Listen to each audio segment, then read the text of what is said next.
And we're live. Welcome back, ladies. Happy Friday. For those of you who haven't joined us before, welcome to Enlightened Health and Healing, where we're bringing conversations about all spectrums of health, physical, mental, emotional, spiritual health, to help give you examples, stories, strategies, experiences that any and all of us have either experienced directly or know someone who has experienced to bring it forward. And hopefully, some of it resonates with you to give you ideas and solutions to move forward more freely in life of just thriving and enjoying. And so excited at today's topic of how to create more happiness, joy, and peace in your life.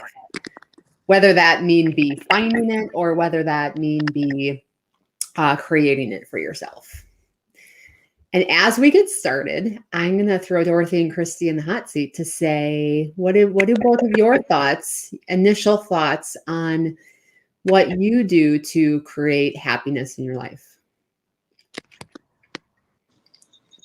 I'm going to let Dorothy go first on this because I just got interrupted by a call. It's all over the place right now. Dorothy, would you rather I jump in first? No, that's okay. I figured she was going to take the hot seat, but that's okay. I got it. I would have. I still can now.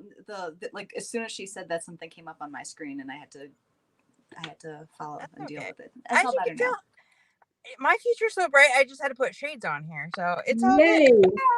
That was good. So stepping into your joy. Okay, so I'm not going to share the full story because it would be too embarrassing, but confidence is what brings out joy, and I've stepped into a new level of confidence this week, and it has been one of the most joyful weeks in 6 months. And I'm laughing because you all know, well, you two know what's been happening in my life in the last 6 months, and but I stepped into, and even if you have to, okay, when I say this with caution. Even if you have to pretend that you're somebody else in order to gain that confidence, for me, it was the perception that this confident person put off. Now, it is a fictional character. Any of y'all know the show Yellowstone? Beth is my new idol. She is a badass woman that is just out to kill everything in life, literally and figuratively. And so I just thought, okay, since she's my new hero, act with the confidence that she has. So this week, that's what I tried. And I'm telling you, the results have been amazing. I love that, Dorothy. What I refer to that as just the energy that we put off. And that's what I'm hearing in that is it's the energy that you're exuding with what you're doing. Is that capturing it accurately?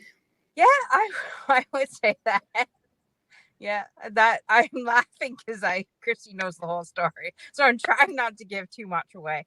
But yeah, it was it's been the energy, I guess, because that you give off because of the confidence, and that was just like a whole level of joy for me. Like, I just stepped into this whole badassery this week, and I've been knocking stuff off my plate and things that I don't know really that I didn't expect to get done this week. Let's put it that way. And so that brought me even more joy. Yay.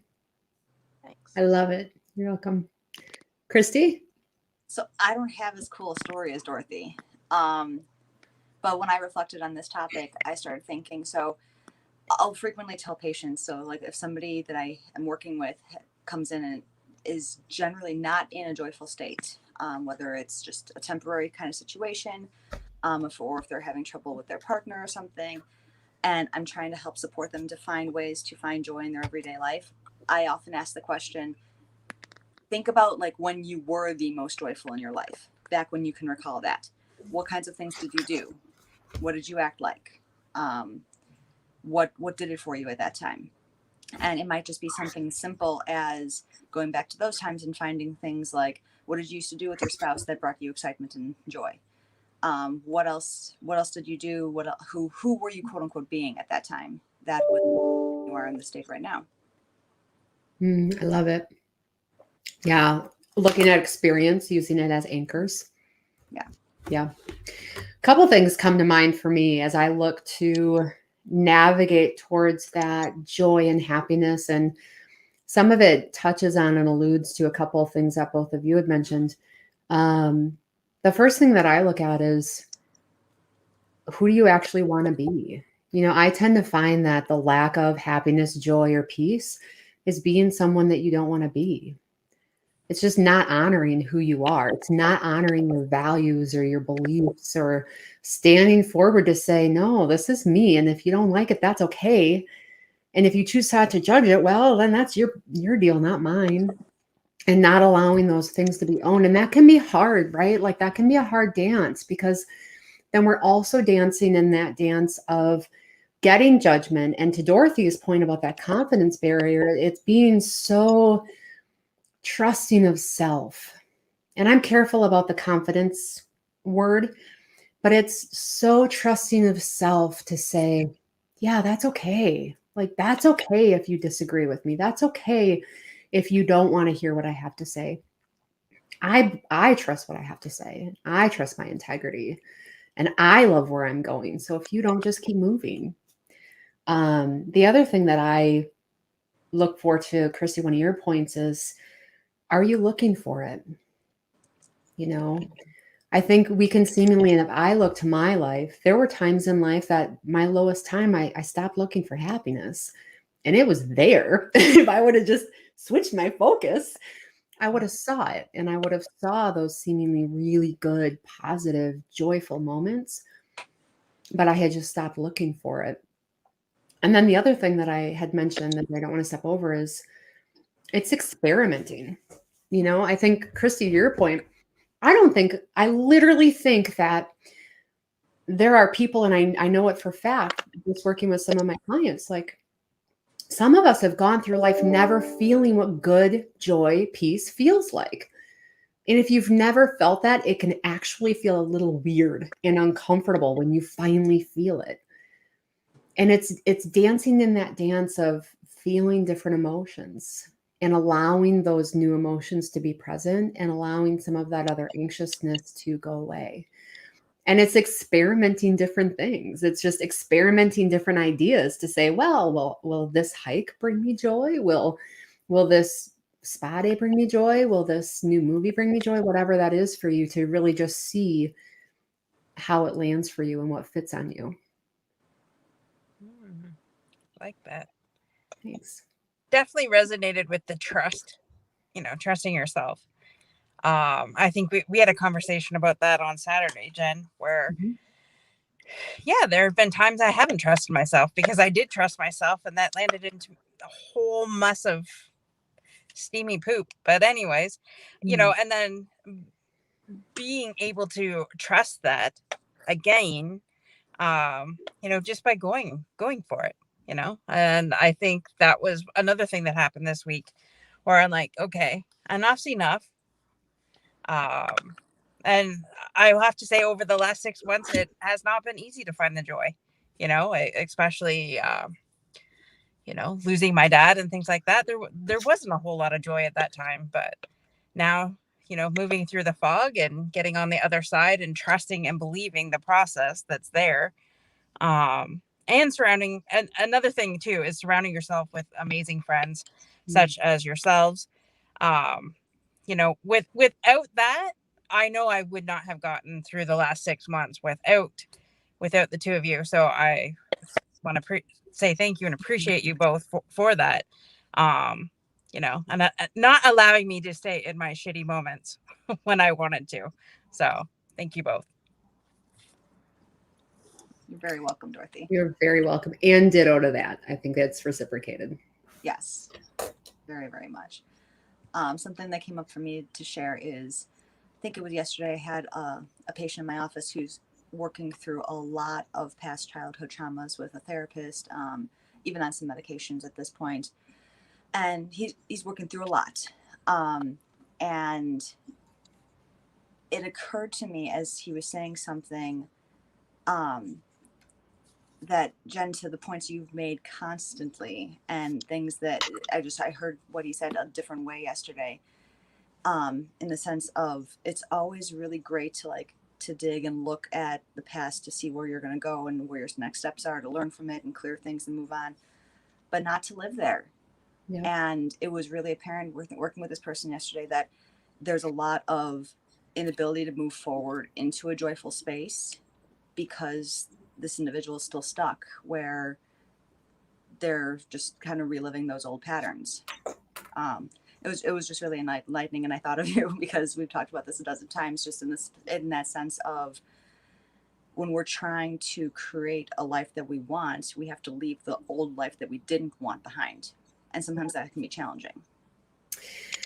Yes, and an interesting point on that, and Dorothy somewhat alluded to it as well. So and both of you know this, some of the viewers know this as well. I had my biggest speaking event on Monday, and my story, based on truth and fact, my story was all of these negative moments that I've had in my life that my conscious and subconscious would tell you, danger, don't go in front of people, don't do public speaking, don't go live, they'll eat you alive, you'll puke, whatever.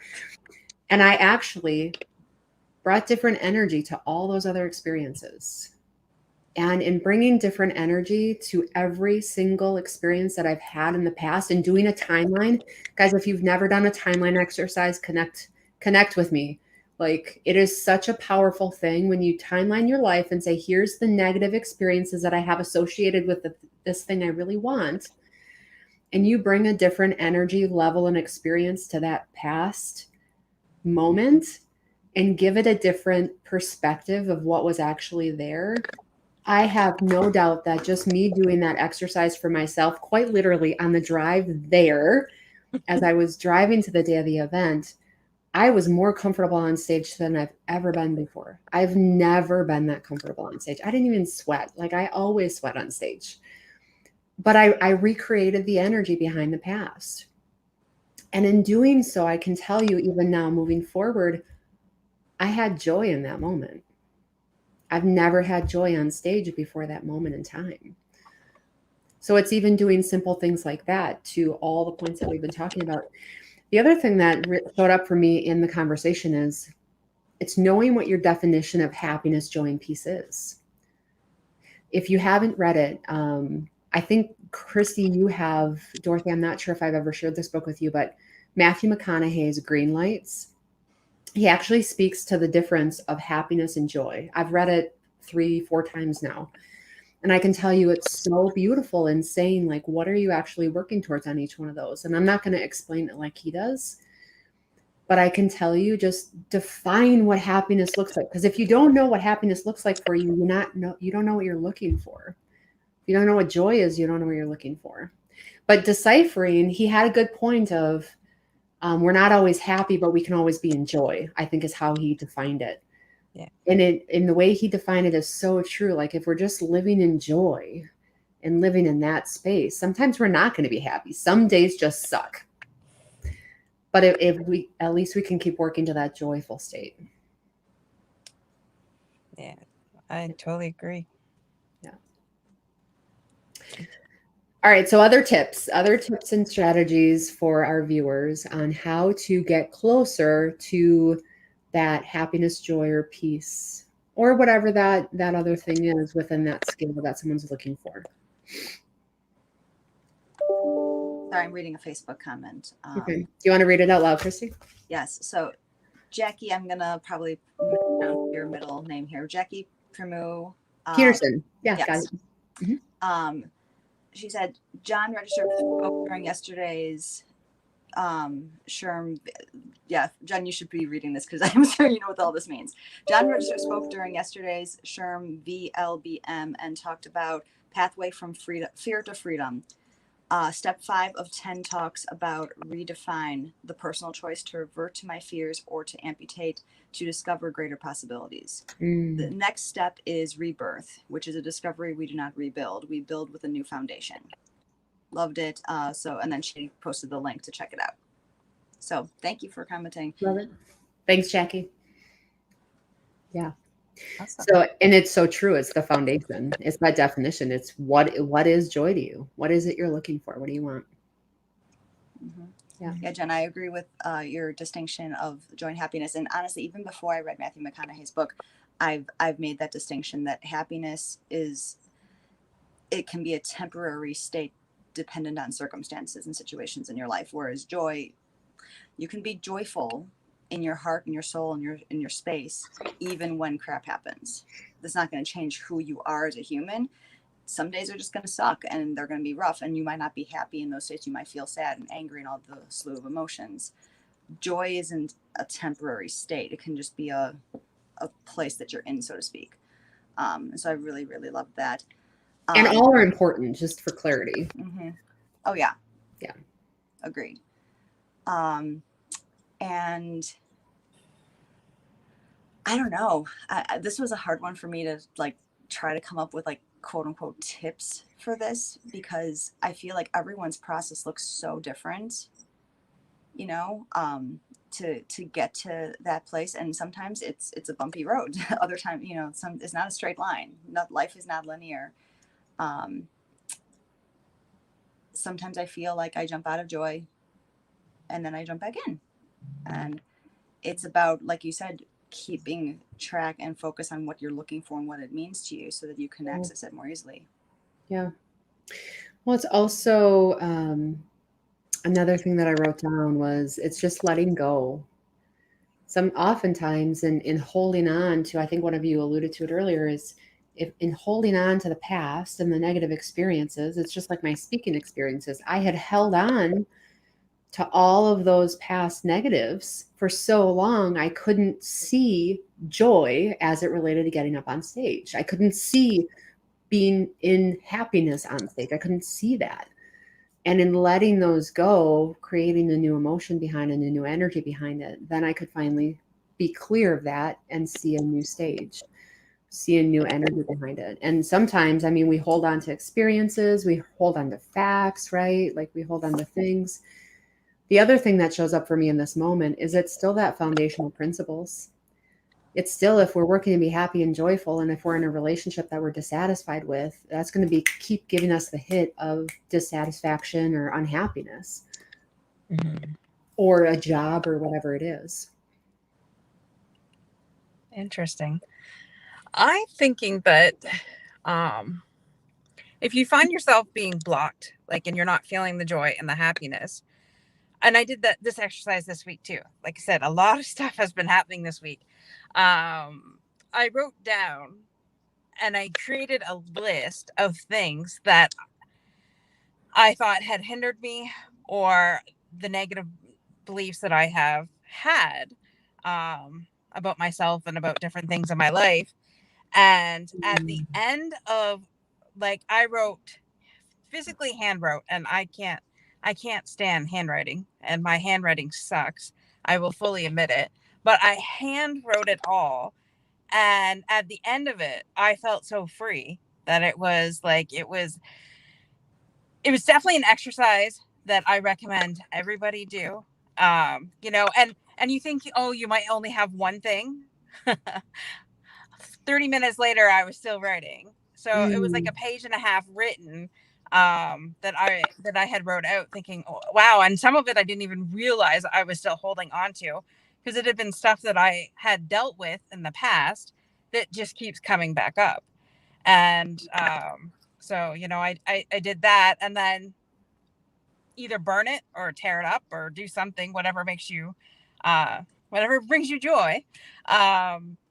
You know, but it was a freeing exercise that I know I've done several times, but I thought, okay, because I know this is definitely breakthrough week for me anyways. And I thought, okay, I'm just getting rid of everything. And yesterday, like I said, I was extremely joyful, which carried into today, and today being Friday and the weekend, I'm just ecstatic. I'm actually not going to do anything when I get home from work today. Yay. I know. Gonna take some self-care you time, Dorothy? Yeah, my husband's home, Mm. so hopefully, and I think he's even got dinner. He went to Costco and bought dinner, so I don't even have to do that. Nice. Yeah.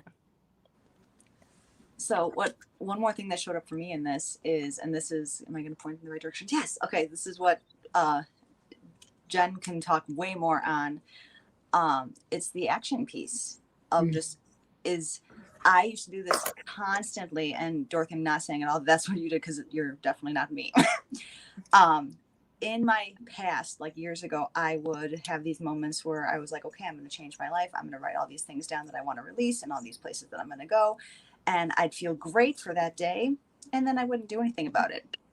And I just thought that things were magically going to change just by me saying, okay, great, I'm ready for the universe to do everything different for me now. And it's not entirely how it works. You have to take some action steps along the way to make things happen in your world.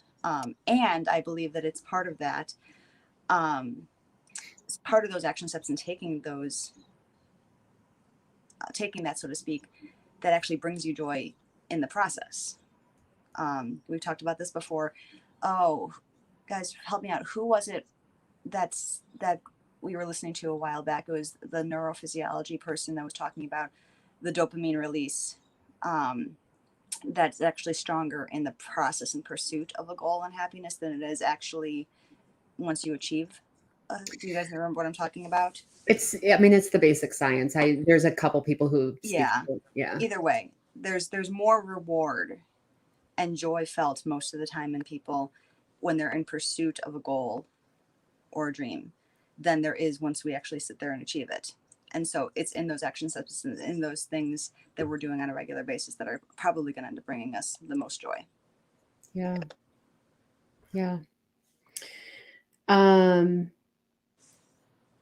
The interesting thing about what you said, Christy, and you both know, most of our viewers know I'm an action person. Like, I tend to spring into action before I have a full plan in place. It's just, it's what brings me joy. If I sat there and planned something out, like, I would get so in my head about it. It wouldn't bring me any joy. The process would be just horrible for me. But the thing that I slow down with it is sometimes we just got to slow down and enjoy the process. Sometimes we got to slow down, and yes, while we're acting, yes, while we're taking steps, just slow down and say, whew, like, wow, that just happened. And let's really lock in that feeling of saying, it's time to do a happy dance and it's time to actually enjoy that thing. You know, I was talking to a client yesterday, and one of the things that I said, or maybe it was this morning, and one of the things I said is, after every single moment you have, like, you write that post, get up and do a happy dance. Like, you do that blog, get up and do a happy dance. Celebrate the mini moments, because that in and of itself will show you more joy, as opposed to just living through life without actually doing the appreciation or gratitude of it. The other thing that I wrote down, and I mentioned it slightly earlier, of just experimenting to what works, but I also think just brainstorming maybe even brainstorming all the things you're not doing that you want to do. And you have it in your head that someday I'll do this, that someday conversation, bringing those somedays to the forefront and really living in those somedays, especially if those are the things that you have that would make you happy and you're just waiting for someday. Well, why not today? Make that someday now. And I had another thought. It'll come back to me. Any other thoughts on any of those, ladies? I definitely think the action piece is critical, because yes, you can write down everything that's troubling you and things like that, but without the action, and that was another turning point for me too this week, because I put action behind everything. And when the nervousness came up, because there's certain things that I've been hiding and just ignoring and just thinking, okay, I'll get to that someday. And this week was the someday, and I immediately put action to everything. So as soon as I had a thought that would advance what I'm doing, I would act on it and hurry up and do it. So I think that's why I got so much done this week. because I'm okay. So I'm the world's #1 procrastinator. I'll have all these great ideas and think, oh, I just don't feel like it at this moment, and I'll put it off. And then I'm like, oh shit, a week later, I still don't have it done. But this week, like last night, I was like, oh, I could do that tomorrow. I'm like, nope, I hurry up and got it done. And it took me like 2 minutes. And then I had the rest of the night to myself after my 2 or 3 meetings that I had. So it was just like, I'm finding, and then that I made me more happier because I actually accomplished it instead of putting it off like I normally would. So action is definitely, I think, critical in it and that as well, to keep that momentum and happiness going. Action always wins in my book. I love it. And so I wrote down a couple things as you guys were talking. Point number 1, Jen, I find joy in planning. So that's how we're opposites, and that's great. We can balance each other out in that way, because I find a lot of joy in organizing and planning things out, and then I need the kick in the ass to make sure I follow through on all those things. The other thing I was going to mention on this whole the one day someday concept is, at least in my life, that phrase has often led to a lot of disappointment. If I'm not taking the action steps behind it, I would say, well, I'll be happy when XYZ happens, or when I achieve this in my business or in my personal life, or when this happens, then I can finally be at a sense of peace. Not usually how it works. Like, we actually have to find that inner joy and inner peace first before those things end up manifesting, first off. And if you don't, you're not going to find that joy when those things happen anyway. It has to come from within first. Very, very rarely have I ever heard of someone tell us that external factors have made them truly joyful. I have a question clarification thing on this one. I think they're together. Like, for me, sitting there and just working on shit doesn't work. Like, I need to be taking action as I'm working on my internal self. So to me, they're together. Like, just working on my inner self without doing action for whatever that action looks like, writing my book, doing a blog, whatever it is, it actually held me back for a long time. And it actually, for me, and I think that it comes back to a point you made earlier, we're all different. Like, for me, if I just took a week to figure this internal thing out without taking any action behind it, it would literally take me down a spiral of really bad stuff. But for me, while working on that inner self, as I'm taking action to prove myself otherwise, and that just keeps me moving forward, that's my most progressive to actually get past whatever that moment is for me. And I think that that's the gift of this show, right? Because billions of people watching, and everyone has different experiences. So latch on to whichever works best for you. You may be more blueprint style like Christy, who likes to plan first and then move. Or you may be more action like me, who likes to move and then pick up the pieces when you need to.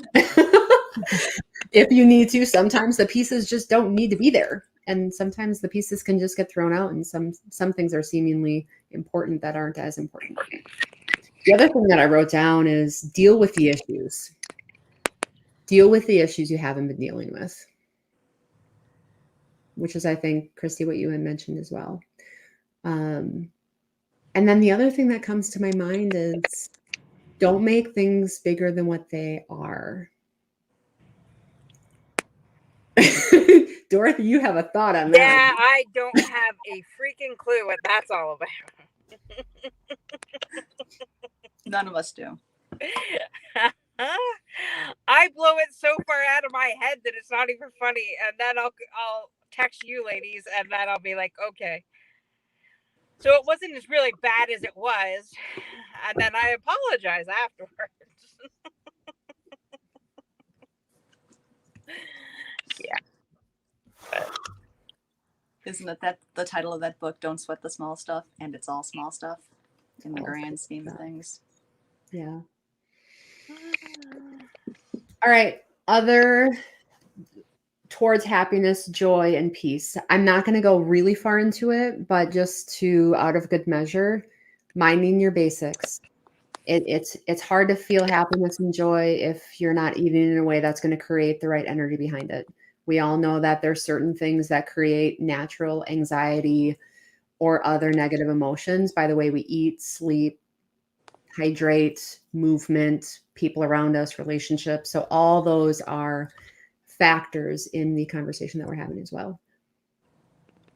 You know, I agree on that 100%. Yeah.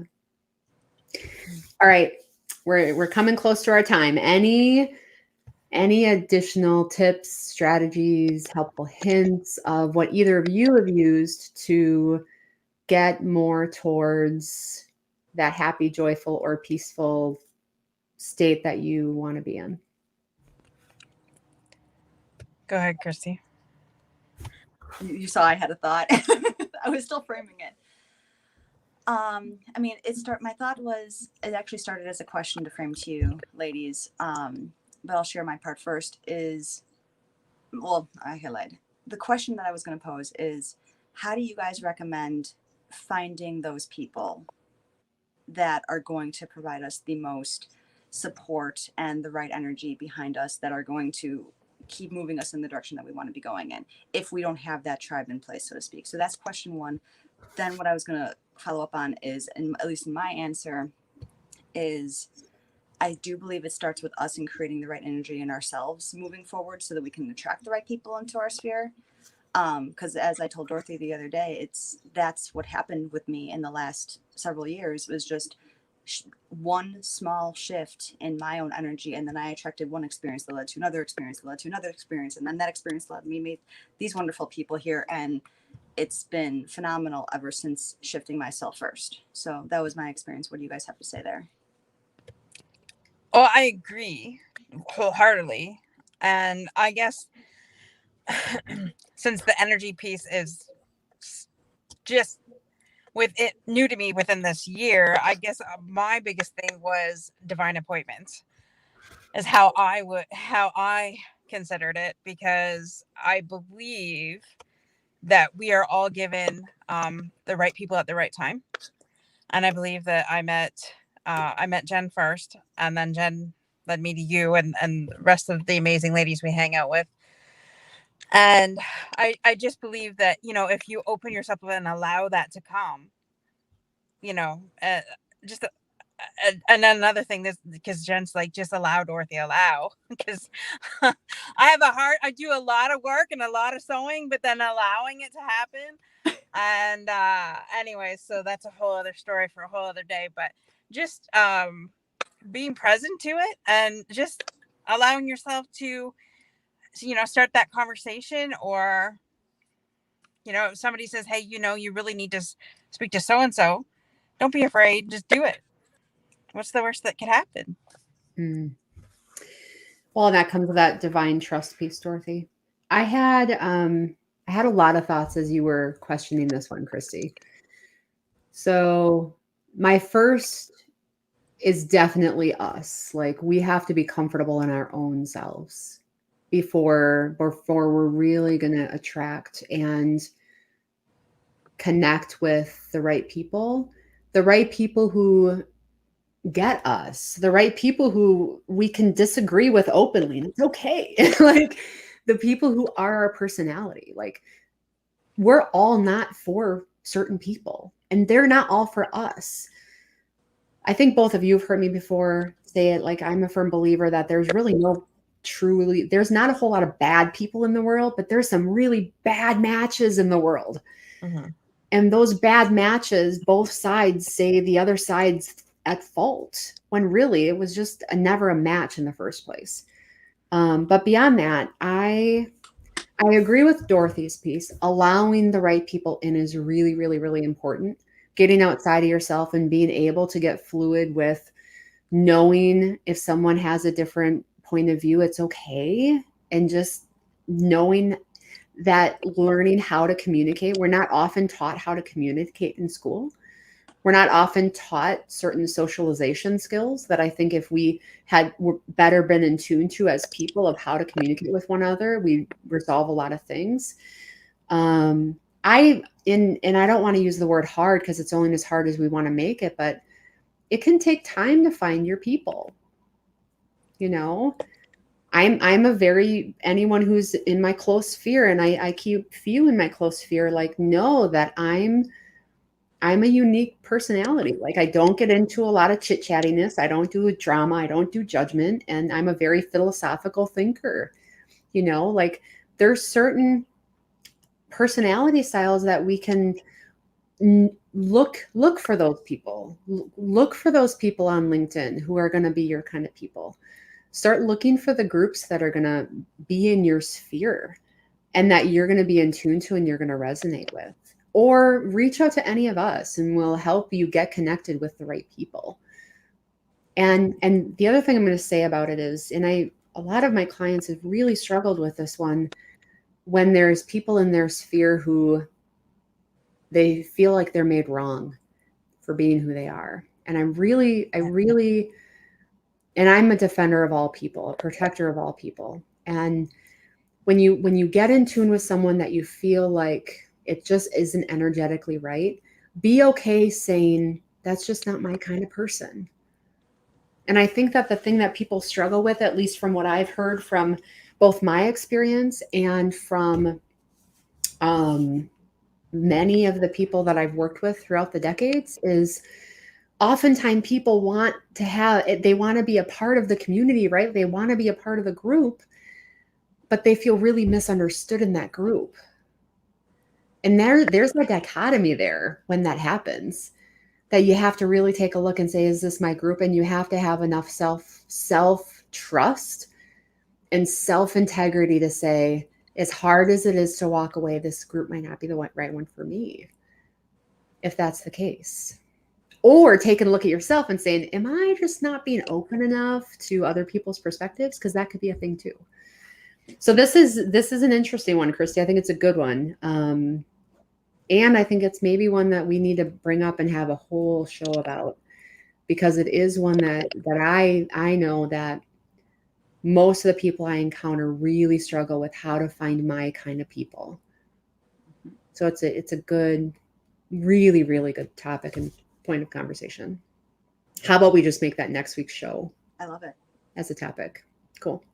The other thing that I wrote down as you were talking is, it's divine accountability for yourself. It's accountability to say, I'm going to take the responsibility to find my happiness. And I'm responsible for my happiness. No one else is responsible for not allowing me to be happy, right? Because then we put ourselves in victim mode. Let's never put ourselves in the victim situation or circumstance. Keep the ownership and the power to say, I have full power and accountability and responsibility to build my happy life, no matter what it takes for me to do that. Yeah. Totally agree. I love it. I've seen this quote a couple different times from a few places, so I'm not sure who originally said it, but it was the concept of, it may not be your fault for what's happened in your past. If you had abusive, traumatic experiences or relationships in that past, that's not your fault. But moving forward, it can be your responsibility to then move forward and not let that and those experiences define your future moving forward. It's that talk of, well, just because something is someone's fault, it's not necessarily their responsibility to fix it, even though that would be nice. Yeah. Well, it's also your choice. You can choose to stay there. You can choose to move forward. Agreed. Yeah. Good. Any other tips, strategies, or otherwise?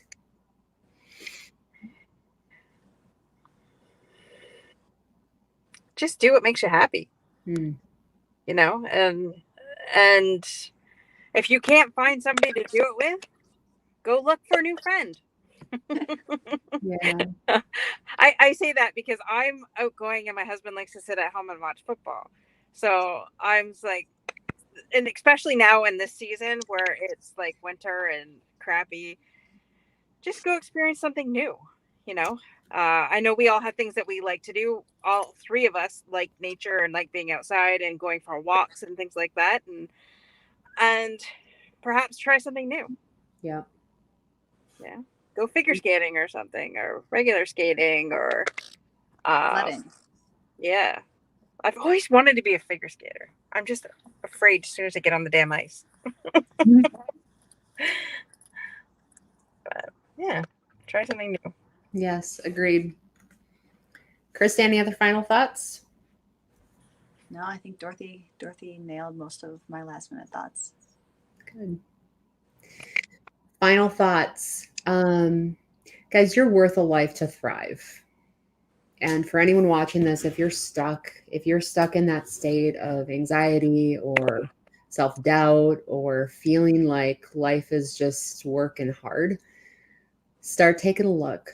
Start looking for that light. Start getting help for other people. Sometimes other people can help you see the light before you can see it yourself. And again, as always, if you ever need help, support, or otherwise, feel free to reach out to any of us or get on the community on LinkedIn, Facebook, YouTube. There's so many great resources to help get connected and find the things that you need to move forward. So with that, thank you again for a wonderful show. And we will see you right back here. Timing tentative, maybe adjusted slightly for next Friday. And we will see you either next Thursday or Friday. More to come. Thanks, friends. Have a good day. Great weekend. Have a good weekend, guys.